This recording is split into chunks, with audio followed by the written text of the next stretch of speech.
무서워서 못 데려가시는 사실 분들 그거를 그게 사실 많을 거야. 우리가 문제 있다 듣기 싫을 것 같아. 사실 병원 들어가는 것도 사실 우리도 괜찮다는 말을 들으러 가는 거지. 막 진짜 문제가 있으면 계속 엄청 걱정하게 되니까.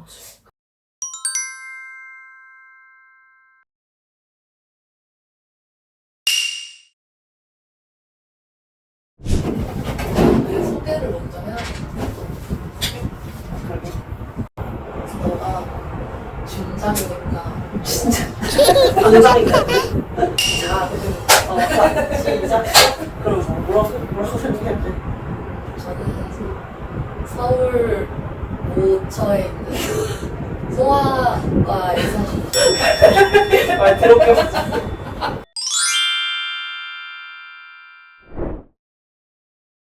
보통 발달 지연이라고 하는 게 보통 언어가 좀 늦거나 아니면은 다른 애들에 비해 뭐 행동이 느리다거나 그런 게 보통 많이 생각하는 그런 게 아닌가. 근데 보니까 보통 요즘 유튜브 많이 나오는 자폐 스펙트럼 이런 분들 보면은 오히려 그걸 잘 발달 따라하고 있던 아이인데 갑자기 퇴행이 온다든지 뭔가 이런 경우도 진짜 많다.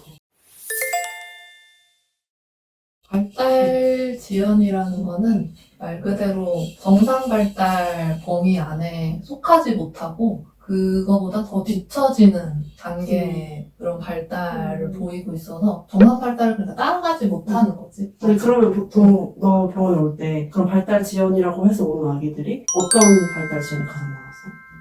언어가 코로나 때문일 수도 있는데 확실히 언어 지연이 요새는 좀 많았고 보통 몇 개월 애들이 제일 많아? 사실 제일 많이 오는 거는 특별히 정해진 거는 없기는 했는데 가장 빨리 온 빨리 올 때는 6개월서부터 아, 오기도 진짜? 하고 왜냐면은 조산아라든지 미숙아로 미숙아로 태어난 애들 중에서 발달이 약간 뒤처지는 애들도 있고 오히려 뒤집기가 늦는다던가 이런 건가? 유의하게 좀 많이 뒤처지는 애들도 있는데 여기서 약간과 유의하게가 약간 조금 말이 애매하기는 한데 뒤집기는 다 5개월 안에는 끝내야 되는 건데 6개월이 됐는데 되짚기는 하는데 뒤집기는 아직 못해.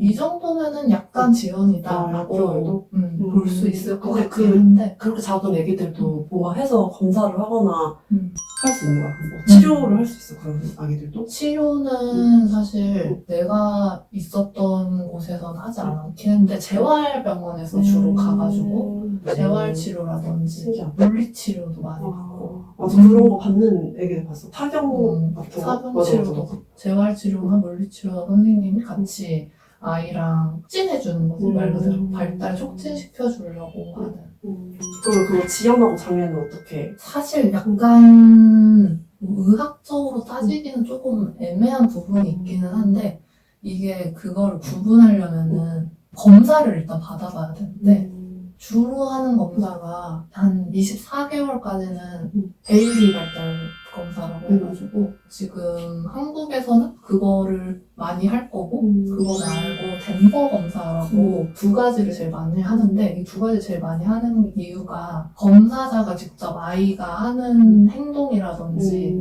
언어적 표현이라든지 또 아이에게 뭔가를 시켰을 때 그걸 직접 하는지 확인하면서 발달이 느린 부분이 있는지 체크를 해서 가장 그래도 좀 객관성이 있다고 볼 수 있는 그 두 가지를 제일 많이 하는데 나는 베일리 검사를 제일 많이 하긴 했었는데 거기서 평균 범위가 있고 평균보다 조금 떨어지는 평균 하 애들이 있고 평균이랑 지연 그 사이에 있다 그래서 경계선에 있다 그래서 경계선 아이들이 있고 완전 지연이 가장 낮은 거거든. 보통 12개월 정도 애기라고 했을 때 가장 낮은 단계가 어느 정도 되는 거야? 검사해봐야지 사실 알기는 하는데 직접 봐야지? 직접 봐야지 알긴 해. 안기 정도까지만 해도 느리긴 하지. 그 보이면은 못하면 7개월까지 안기는 해야 되니까. 그렇지. 그러면 아까 얘기했던 것처럼 만약에 완전 발달 지연 상태면 그거는 장애로 판단을 하지 않나? 장애로 판단하려면은 표준화된 검사를 실시할 수가 있어야 되긴 하는데 그 검사를 할 수 있는 나이가 2세 6개월 그러니까 30개월부터 가능하긴 하거든. 그리고 보통은 의사 소견에 따라서 조금 달라지긴 하는데 만 3세에서 길게는 만 5세 정도까지는 뭐 얘가 발달 장애다 이렇게 말하진 않고 거기 진단을 아예 내리지는 않는 그 이전에는 뭐 예를 들면 전반적 발달 지연 뭐 이렇게만 쓰는 거지. 그 만약 발달 지연이 크면서 그냥 애한테 어떤 문제가 생겨서 발달 장애가 되는 건지 아니면은 아예 선천적으로 발달적으로 아예 애한테 문제가 있었는데 그거를 이제 30개월 정도 때까지는 보통 아이가 비슷하니까 모르고 지나가는 건지. 사실 30개월 정도 되면은 아예 모르고 지나간다는 건 조금 말이 안 되긴 하고 웬만큼 관찰력 있는 부모라면 조금 뭔가 이상한 것 같은데 라든지 우리 애가 조금 또래에 비해서는 뭔가 느린 것 같은데 얼만큼인지 모르겠지만 살짝 또 좀 어리게 좀 더 어린 애들 정도의 발달 수준 같은데 몇 개월 느린 느낌인데 이 정도는 있는 것 같고 근데 뭐 이게 선천적인 건지 후천적인 건지를 따지자면 끝도 없어가지고 선천적인 경우들도 있기는 한데 뭐 유전자 증후군, 뭐 다운 증후군이라든지 뭐 여러 가지 증후군이라든지 옛날에 소아 간질이라고 불렀던 그런 뭐 뇌전증 그런 게 있다거나 하면은 완전 발달 초기 뭐 3개월, 4개월 이때서부터도 느리다는 게 확실히 있기는 한데 내가 알기로는 그게 밝혀진 게 아직 한 10%도 안 된다고 들어가지고 선천적인 원인은 그렇다고 후천적인 원인이냐라고 하기에도 뭐 그거는 보통 양육 문제나 양육 환경이라든지 이런 문제 때문일 텐데 그런 것 때문에 발달 장애가 발생하지는 않고 장애까지 하기에는 좀 발달 지연이 또 계속 유의미하게 지연이 될 수도 있어? 계속 지연인 경우들도 있지. 발달이 느리면 두고만 보고 그냥 집에서만 케어하지 말라고 항상 말씀을 드리거든. 제일 많이 하는 게 애기 아빠도 좀 느렸어서 느렸었는데 금방 따라잡았다고 해서 이 애기도 그럴 줄 알고 좀 지켜보다가 왔어요 라고 하서 아니면 자기 남동생, 뭐 여동생도 뭐 느렸는데 지금은 뭐 잘 살아서 별일 없을 거라 생각하고 크게 여기지 않았다라고 하고 골든타임 같이 치료도 적기가 있는데 그걸 놓치는 경우들이 많아서 보통 24개월에서 36개월 늦어도 그때는 뭔가 좀 이상하다 싶으면 바로 데리고 미국 이런 데서는 빠르면 돌 전에도 치료하고 이런 애기들도 많아가지고 뭐 물리치료 재활 이런 거는 한국도 돌 전 애기들도 많이 하기도 하고 그래서 조금 이상하거나 약간 지연이 있는 것 같다거나 뭔가 느리다거나 느낄 때는 그냥 좀 유난이라 생각하지 말고 병원에 가보는 게 좋은 것 같아. 그리고 더 중요한 건 한 번 가고 안 가지 말고 계속 추적을 해가면서 6개월에서 1년에 한 번 정도는 아이가 정상 발달을 잘 따라가고 있는지 추적을 할 필요가 나는 분명히 있다고 생각해.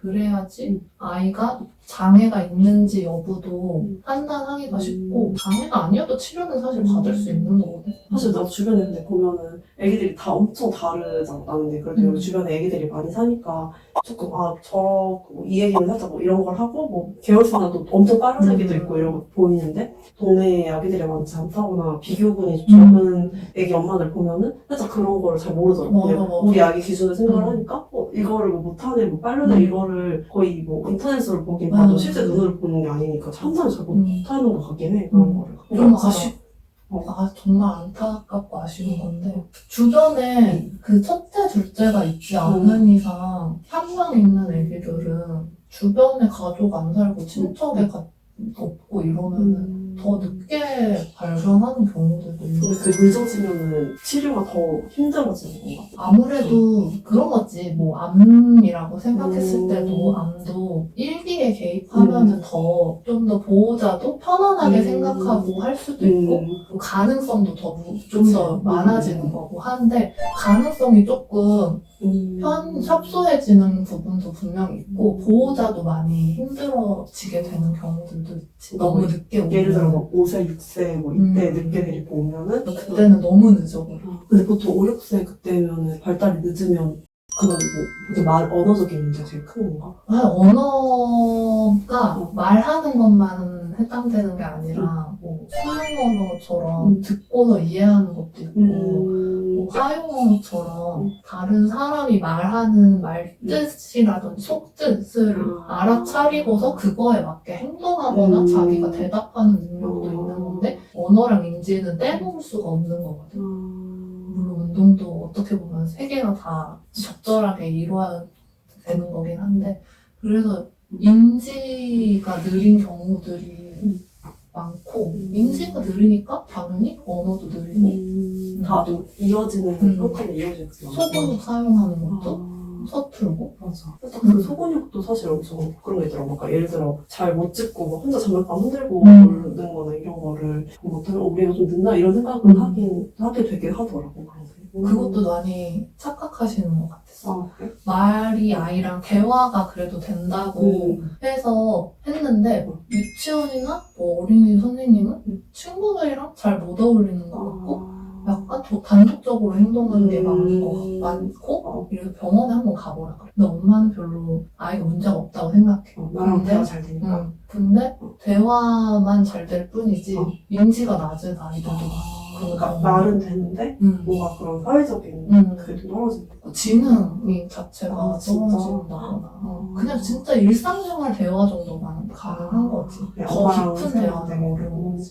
학습적인 걸 따라간다거나. 그래서 학습이 안 되니까 애가 재미가 없고 이래서 잘 어울리지 못하고 따라가지 못하고 이런 얘기들도 많고. 말만 잘한다고 해서 우리 애가 괜찮다 생각하기보다는 좀 전반적인 걸 잘 봐야 될 필요도 있어. 놀이하는 거라든지 놀이가 너무 단순하거나 한 가지만 집착하거나 뭐 그러지는 않는지. 근데 요즘 진짜 뭔가 가족교육하는 사람도 많으니까 2, 3세까지는 그런데 그런 거 좀 보기가 힘들긴 하겠다. 가족교육하는 거 아무래도. 그러면 보통 발달장애가 선천적이 아니라 후천적으로 생긴다 했을 때 뭔가 의자에 뭐 부딪히거나 애기 사실 막 낙상사고 솔직히 가장 제일 많이 그거 있잖아. 그러니까 그런 거 했을 때 부모들이 걱정하는 게 그런 문제가 생겼을까 봐 그런 고민하는 사람도 많으니까. 지적장애나 자폐 있는 부모님들 중에서도 자기가 임신한지 모르고 그때 맥주를 뭐 한 잔 마셨었는데 그게 혹시 영향이 있었을 수도 있냐라고 물어보거나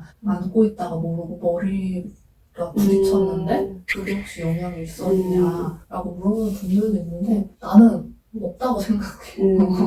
그런 거는 없다고 생각하고 술 같은 것도 한 잔 정도는 뇌 발달이 형성되는 시기가 있는데 그때만 마시지 않는다면 크게 영향을 주지 않는다고 듣기도 했고 그리고 맥주 한 잔 정도는 임신했을 때 괜찮다고 했다는 것 같아.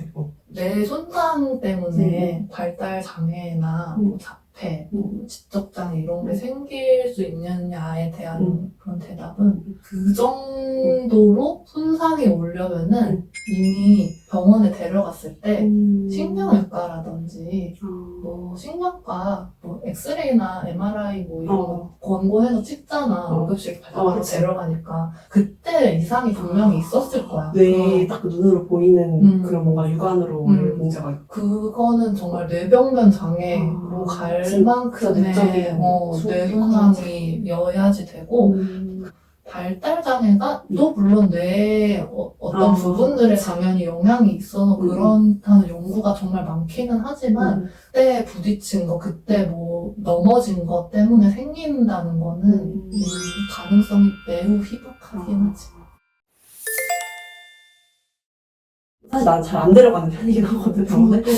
무서워서 못 데려가시는 사실 분들 그게 사실 많을 거야. 우리가 문제 있다 듣기 싫을 것 같아. 사실 병원 들어가는 것도 사실 우리도 괜찮다는 말을 들으러 가는 거지.